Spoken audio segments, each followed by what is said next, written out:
Hello, and welcome to round 2 of the Parenting Roundabout podcast. I'm Terry Morrow, and I'm here with Catherine Haleko. Say hi, Catherine. Hello.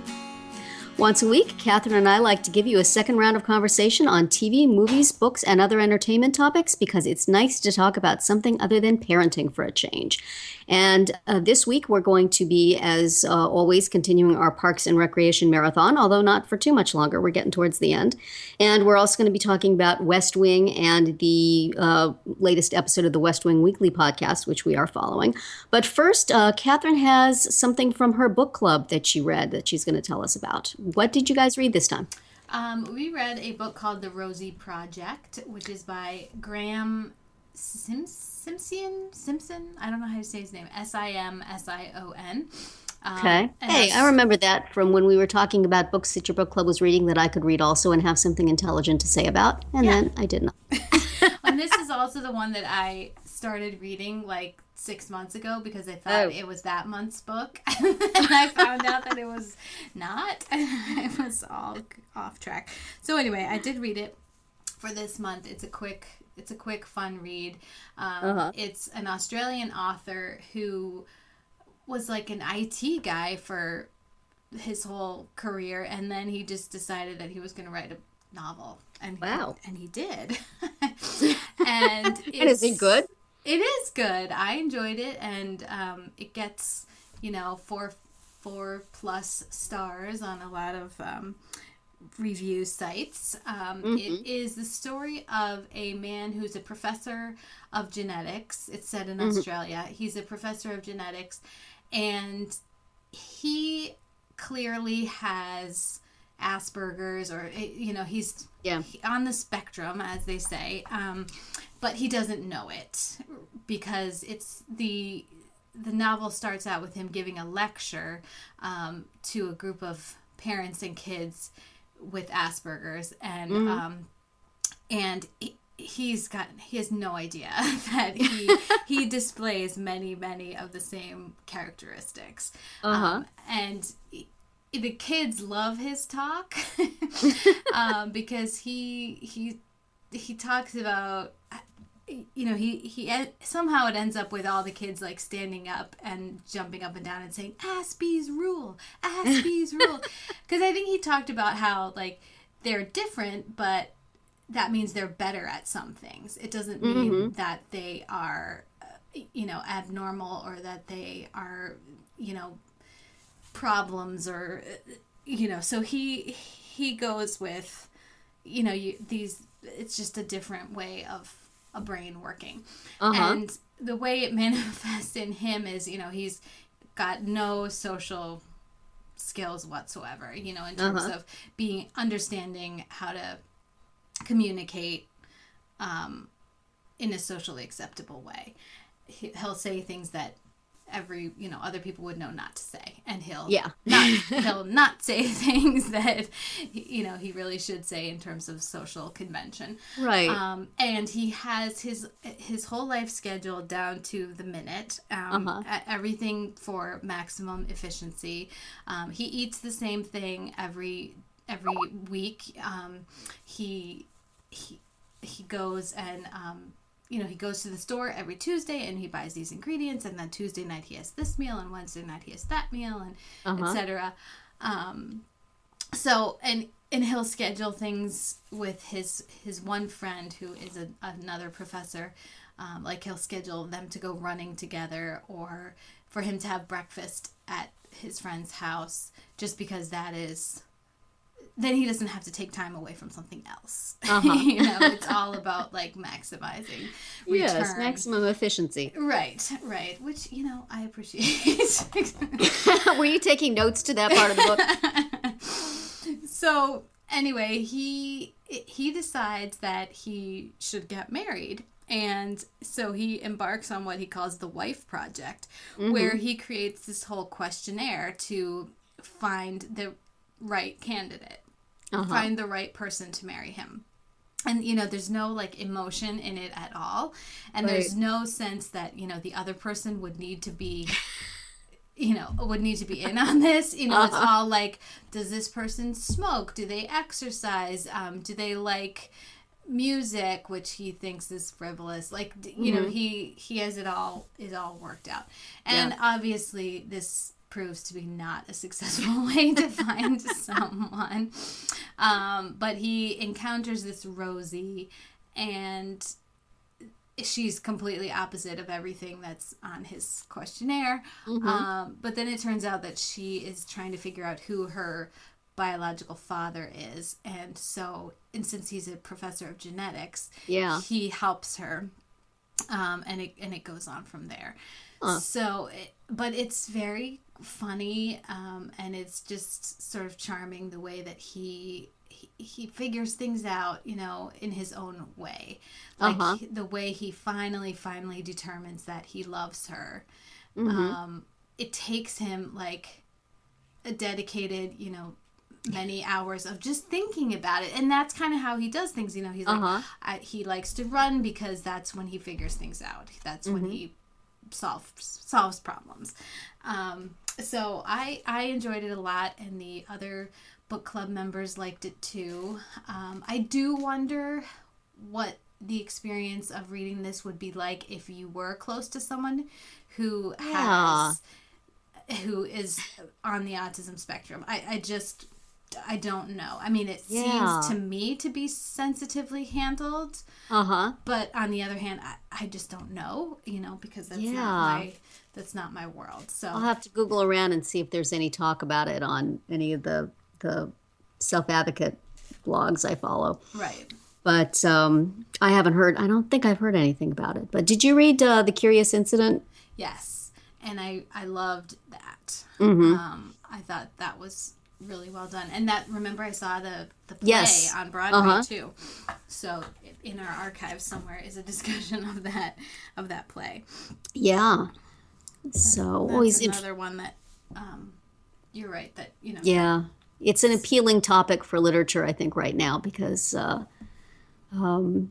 it's we have in our mind such a type for people on the spectrum, and it's fun to play around with that and put it in different positions, whether it's accurate or not. It's and I mean, I guess that's a form of progress in some way, that archetype is so well known, and it's certainly a better archetype than the sort of cliched autism depiction, the Rain Man sort of thing. That right. And you know, this character of Don Tillman in this book is certainly a fully formed character, you know, and there's a lot to him, you know. He's not just somebody who seems to be a little odd because they're on the spectrum, you know? He has a full life, professional life. Right. A personal life as the book develops, I guess. But he sounds like he has friends. Well, he talks about that a lot, how he has 2 friends, you know, and he wants more friends. And he had another friend who was his neighbor, who was an elderly woman, and he really enjoyed visiting with her and talking to her, and then eventually she became ill and went to a nursing home, and he was really affected by that. So, and another friend was his sister who died, and again, you know, he was really affected by that loss too. Yeah. Do you watch the TV show Scorpion at all? No, I don't know that. It's reminding me a lot of a character there who has a lot of the same. Is supposed to be obviously have Asperger's syndrome and has a lot of the same tropes that you've just described. Sort of the very organized and had a sister who died. Oh, really? So the sister has died in the course of the show, so that wasn't the case at the beginning, but she was ill. You know, and conveniently able to do things when the plot calls for it. But certainly the character is loosened up over time because you sort of have to have a progress. The character can't stay the same, which even though that might be accurate. But interesting. So I'll have to look and see if there's been anything written about that. And if I can find anything, I'll put it on the description for this episode. But it's good that you found a book that you liked. Has he written any other books, the author? There is actually a sequel to the Rosie Project. So we talked in our club about all being pretty interested in checking that out. If you can. Okay, and you said the author is somebody who was in IT before this? Yeah. I imagine had a lot of opportunity to observe that personality type. Yeah, and I almost wonder if maybe he has, Could be. Yeah. It's not clear at all from the description of him, from the biographical information given. Yeah. But I suppose it's possible. Yeah. Interesting. So cast the movie. Oh, I'm going to ask you this with every book. I know, and I'm never so be fully prepared. Well, I mean, he's described as handsome, attractive. This guy, although he wears, especially in the beginning of the book, he's just wearing like track pants and a 15-year-old sweatshirt wherever he goes, because it's not efficient to buy new clothes. Yeah. Maybe like he could do like a Benedict Cumberbatch. Or yeah. So because he was Alan Turing in that imitation game. That's probably why I'm thinking of him. Anybody who's looking to get an Oscar for playing a person with a disability could just slip right into that. And then the Rosie character would have to be someone who's kind of not cute, like attractive, definitely, but not too cute. So, and fairly young, like, I don't know, maybe like a Kristen Stewart or something, with a little edge to it. Yeah. Okay. All right. Those are just off the top of my head. If it's fairly popular and well liked, we will be seeing soon enough what Hollywood decides to do with it. Yes, exactly. But for now, I guess what is the next book up for your book club? Actually, we are in need of one. So we actually all said, well, maybe we should just read the sequel. So I don't know if that's going to happen or not.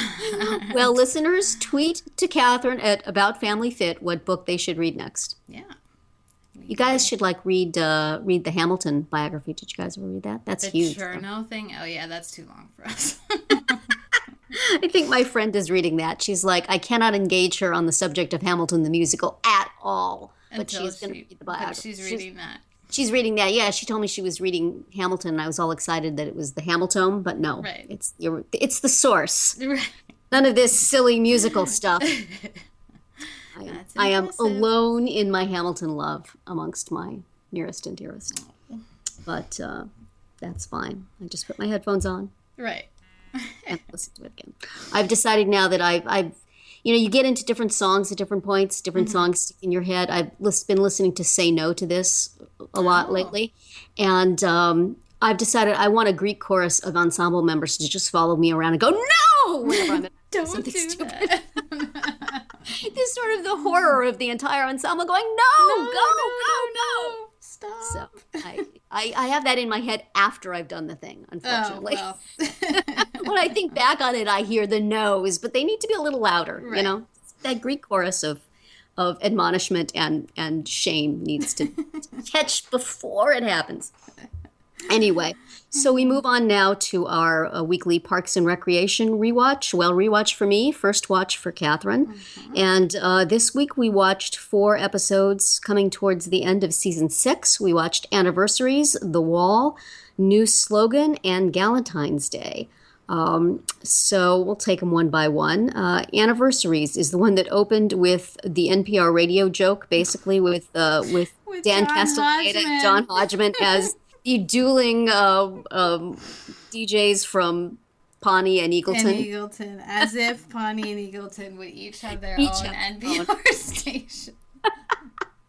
As unlikely as it seems, it's one of those things that I am willing to buy it for the payoff. Right. It seems likely that Eagleton would have an NPR station and that Pawnee would have Crazy Ira and the Douche. Yes. That seems like the dichotomy that makes sense, but the mumbling guy is pretty funny. So yes. Anyway, so that was a good starter. And then in this episode, it's Ben and Leslie's anniversary. Ben is trying, the futile effort to find as good a gift for Leslie as she is undoubtedly going to give to him. And April is having trouble as being Donna's boss. So and we wind up with an incredible scenes of Ben and Larry bonding, as unlikely as that is, because as Leslie inevitably misses all her opportunities to take advantage of Ben's surprises for her, Larry just winds up going along for the couple's massage and the carriage ride and the cooking class and the salsa dancing. And the salsa dancing. And he is, of course, wonderful in all of them, because outside of the Parks and Rec office, he's just a Renaissance man with a beautiful wife and beautiful daughters. His life is wonderful, except when he's with those people, in which case he is a bumbling fool. So I loved the bit at the end where Ben stands up on the chair, Dead Poet Society style, to declare his affection for Larry, who then, farts and embraces himself. Which is not even, I don't even think that's in that episode. I think it comes. Is it? I think it is. Oh, no, it comes later. Yes, it does. It comes. That's the one, that whole character and that whole storyline I have trouble with, because I do love the way that he has this great life outside of it. But, I just feel so bad when they're also mean to him, especially Leslie, because she's nice to everyone. Yes, that is what's up with that? I agree. That was at the end of Galentine's Day that Ben finally has to stand up to Larry, who has heroically saved them in their effort to get a tent from this guy. For the Unity so he's like the man of the hour, and people are still dissing him. And so Ben just has to stand up for him, and everybody's like, you're going to ruin your career and everybody's going to hate you, which, it does seem a little over the top. Right. But getting back to Anniversaries, that one, how can I forget, ends with, I believe, Leslie gifting Ben with the Iron Throne. Yes, from Game of Thrones. Which he makes that surprised face he swore he would never make it. He sits down and immediately goes into character. And she is completely, although she gives a great gift, she has no idea about Game of Thrones. Right, and he's like, no, if you're not gonna get it, just don't even try. That would not be a bad thing for a city manager to have in his office. The people come in, sits and he goes, no. Go away. You may not have the money. No. Any other thoughts about that? I've talked about the entire episode now, so there's probably nothing else to say. But I think that's it. The next one, The Wall. My favorite absolutely was the birth of Ron's baby, where they handle it exactly the way they did the wedding, so that he in the little cold open, before they even do anything else, Leslie starts trying to plan the baby shower, and then next thing you know, he's like, I have a stroller, it's over there, and the baby's in it. And she freaks out. It is Miss John Redacted Swanson. Right. So good.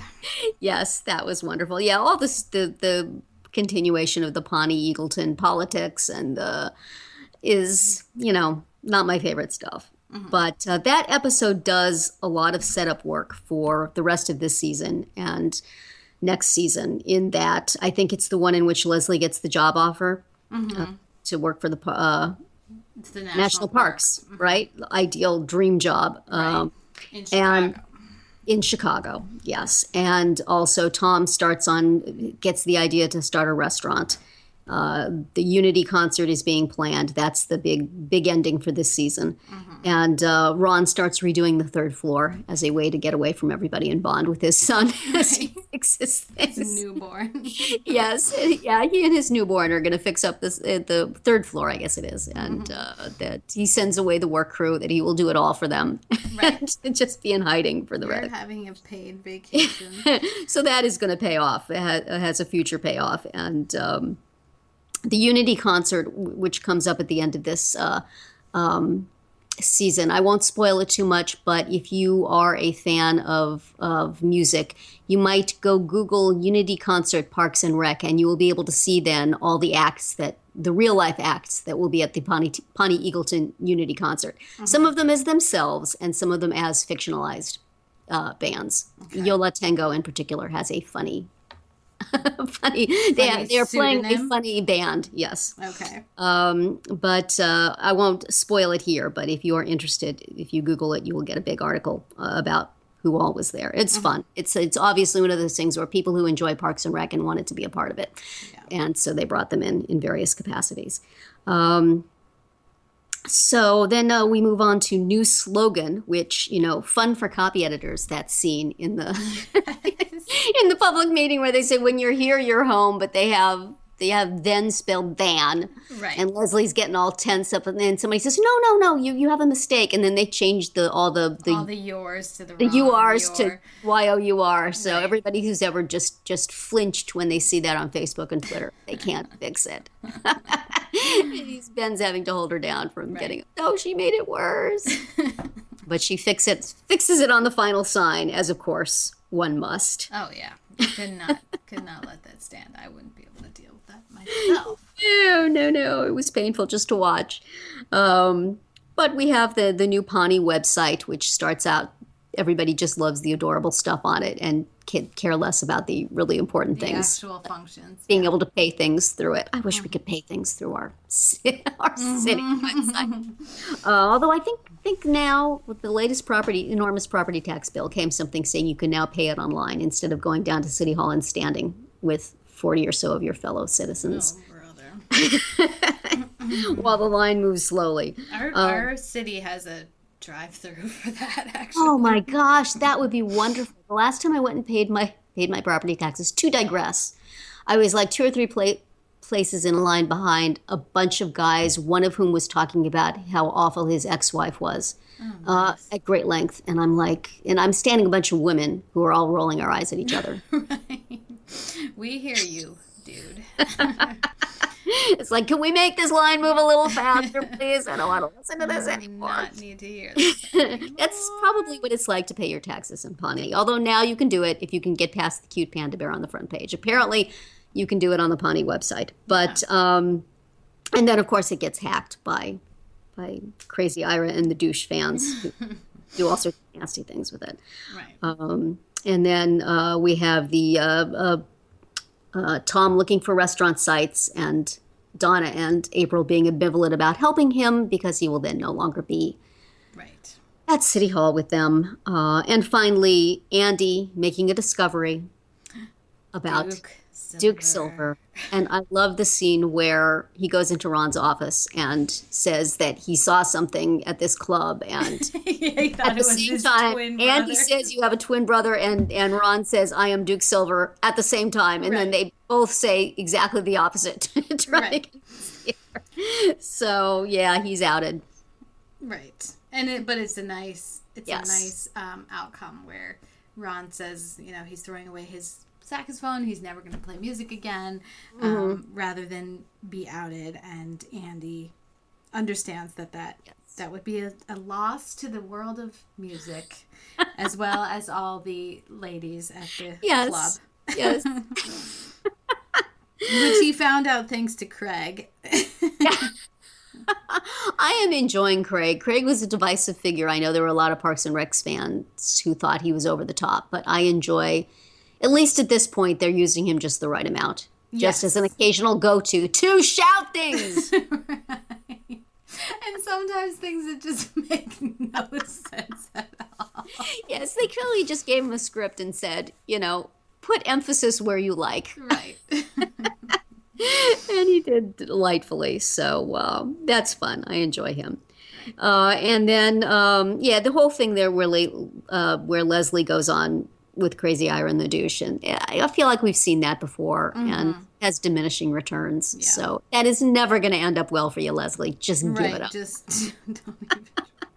But them commandeering the slogan contest did seem very realistic. That's exactly the kind of... Well, that's like the whole Bodie McBoatface thing that happened in the UK, where they tried to get the public to help them name a boat. Yes. And they ended up with Bodie McBoatface. You never want to put in a write-in option. No. Just don't do it. Never going to work out for you. Never, ever. No, indeed. And then finally we had Galentine's Day, which was, we've had at least 1 or 2 Galentine's Day episodes before this, but this one Leslie preemptively declares it's not the day before Valentine's Day. Right. It's the day she needs a new friend. Right. And it's also the day that it ends up being the day that Anne's baby is born. Yes. So in this series of 4 episodes, we had 2 babies. That's right. That's right. Both of which, in neither case did we have a childbirth scene. Right. Well, and I did enjoy the explanation of why Rob Lowe was not there. He was so good at labor coaching that they asked him to help some other lady down the hall. Yes, that is absolutely true to Chris Traeger. That would totally happen. Yes. And Rashida Jones was there for like a minute. Right. But, well, and I also appreciated, though, that they did not make it look like she was never pregnant. Like, they made it look, she looked like someone who had just had a baby. I noticed that, and I appreciated that.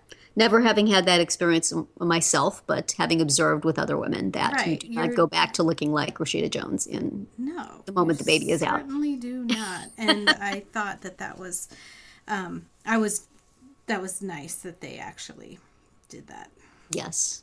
We do actually get a childbirth scene before Parks and Recreation is completely through, but probably not the one that people are going to think. There was another one that is conveniently skipped before then. And poor Ron just wanting to get like 2 hours away with no children and no Doc McStuffins, which was after my time being of child.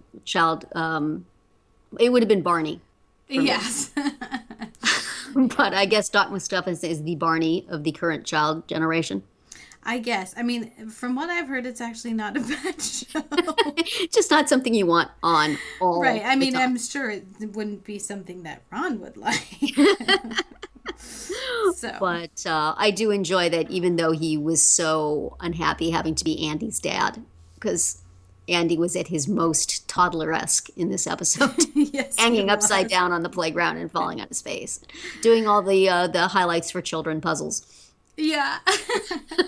I did. I burst out laughing when he said, "Oh, the numbers don't lie. I am Goofus." And then he threw the magazine and ended up in the fish tank. It's like Chris Pratt said, guys, I feel like my characters have been getting too mature lately. Can you just give me an episode where I'm 4?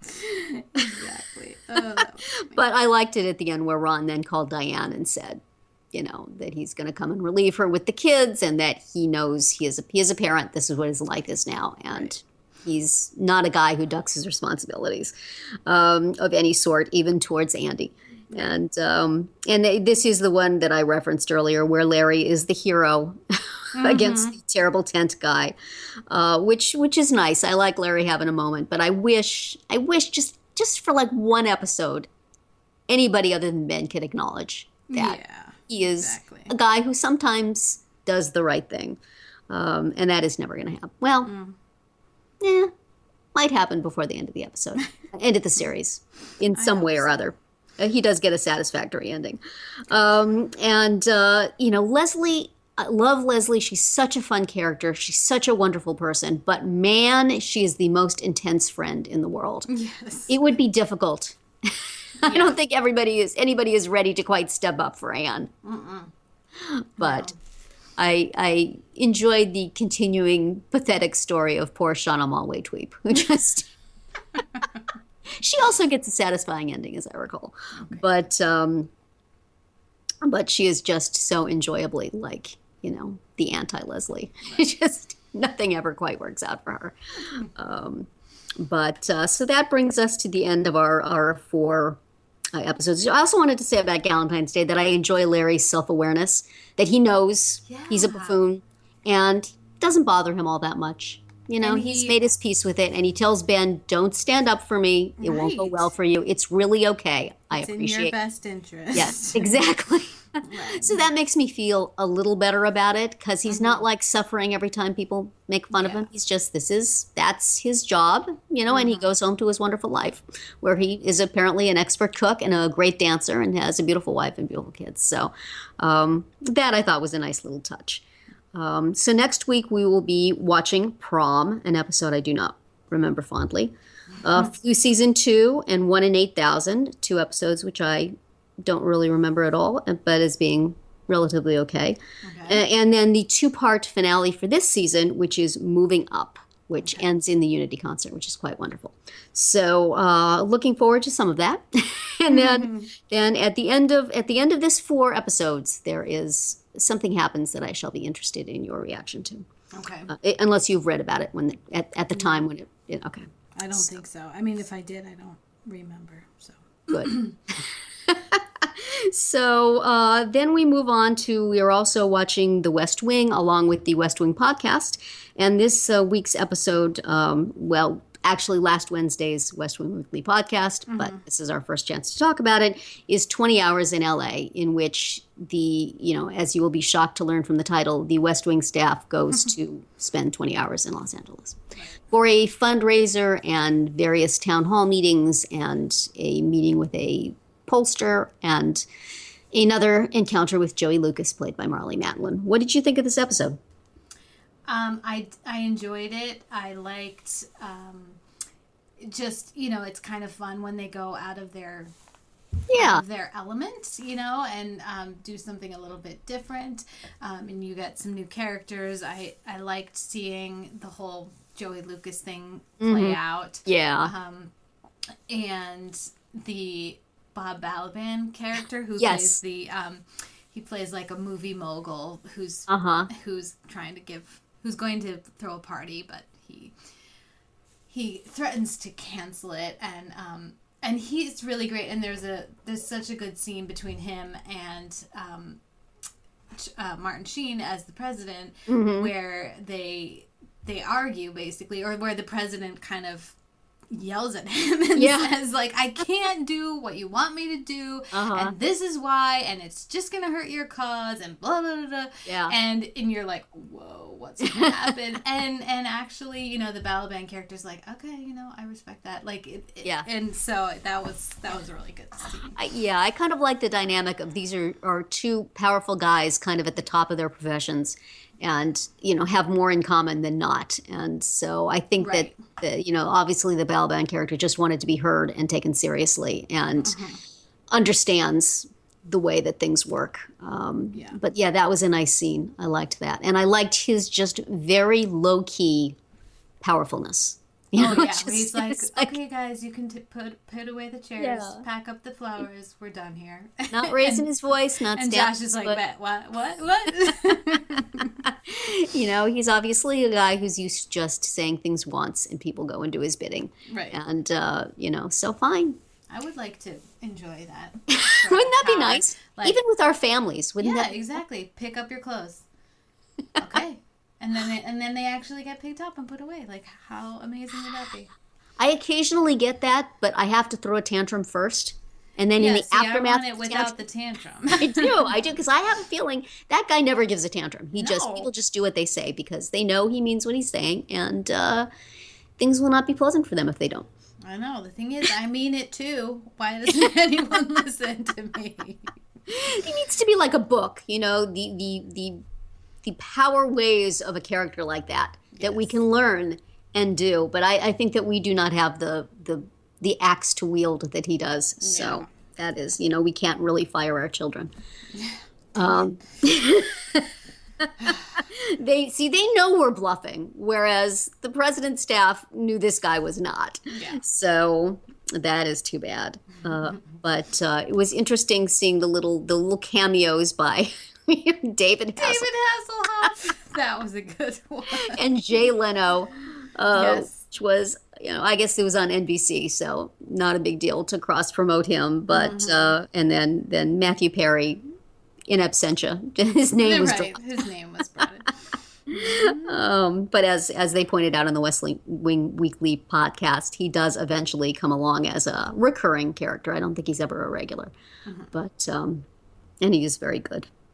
I liked him in that, but anyway, so it was fun to see them out of their element, and to see the and it brings on one of my favorite characters of this early going is Georgia Fox as Zoe's she was Secret great. Service person. She at this time I think I had seen her on ER. She had I remember and then her on ER. I saw her on this, and she was very good. And they talked a lot on the West Wing Weekly podcast about that scene where she and the president talk, and how he reacted to her, and that was very good. But I really liked her acting in that scene too, just completely serious and badass and respectful and giving the answer she needs to give.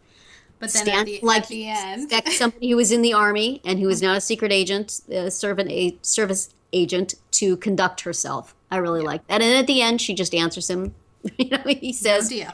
Yeah, exactly. But not in a frivolous, joking way, just as a straightforward, that I'm going to take whatever you give me and I'm going to return it responsibly. Right. So she unfortunately is not on for that long, but I really enjoyed her performance. She's on for the rest of the season and a little bit of the next. But and it's chilling, the scene where she's taking Zoe out of the restaurant and she catches the eye of these two super creepy looking guys. Yes.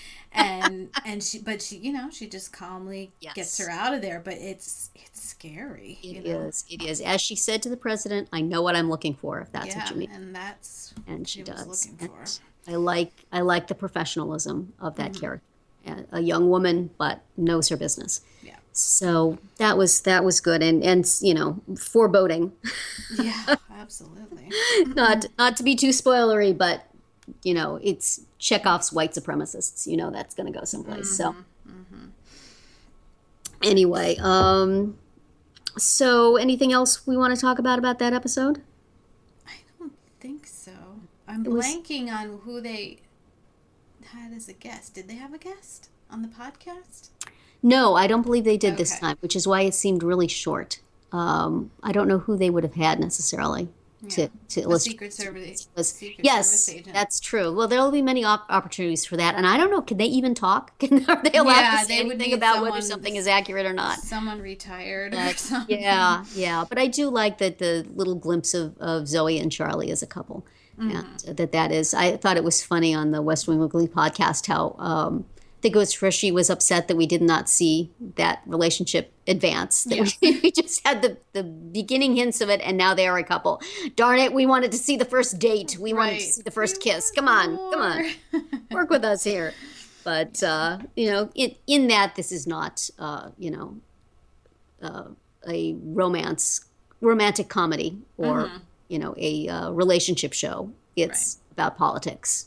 This is rightly kept to the side, but used in a political context also because, there's letters and there's people who are not happy with it. And because she is the first daughter, people care about it. Right. So that has payoffs down the road.